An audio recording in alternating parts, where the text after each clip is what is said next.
Google Sheets Explore ашиглах. Google Sheets-ийн Explore командыг судлаа. Explore командаар хүснэгтэн мэдээллийг график болон статистик мэдээлэл болгон автоматар хувиргадаг. Өгөгдөл дэх зүй тогтолыг таньж дүн шинжилгээ хийх ажлыг хэлбэрчилж өгдөг байгаа. Explore тавж Google хүснэгтийн баруун доод болонд байна. Тавчийг дарахад нэмэлт цонх гарч ирлээ.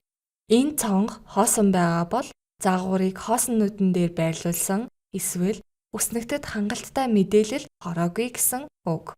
Энд би өмнө хичээлд бүтээсэн pivot table ашиглая. Хүснэгтийг бүхэлд нь идэвхжүүлэхэд Explore цонхонд дүн шинжилгээ хийсэн мэдээлэл автоматар орж ирж байна.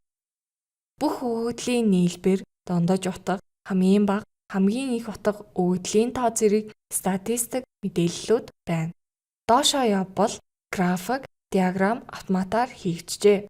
График дээр очиход харгалзах өгөгдөл нь хүснэгтэд тодорч харагдах тул графикийг ойлгоход маш хялбар юм. Графикийг томруулж харж болно. Сонгож ашиглахаар бол Insert, Chart дарж хүснэгтдээ оруулна. Дуртай газраа байрлуулад хэмжээг нь томруулж, жижигрүүлж болно.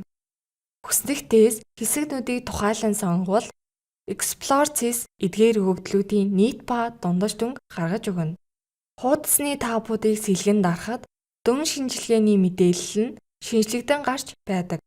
Explore цонхыг хаахтаа баруун дээд болонд байгаа чагтыг дарна. Хэрэв ашиглах график олдохгүй бол өөрөө хийж болно. Шаардлагатай өгөгдлөө тодруулаад Insert, Chart дарна. Google Sheets-ийн Explore команд өгөгдлийг шинжилж хүснэгтдээ оруулах ажлыг хөнгөвчилж өгдөг хэрэгсэл юм.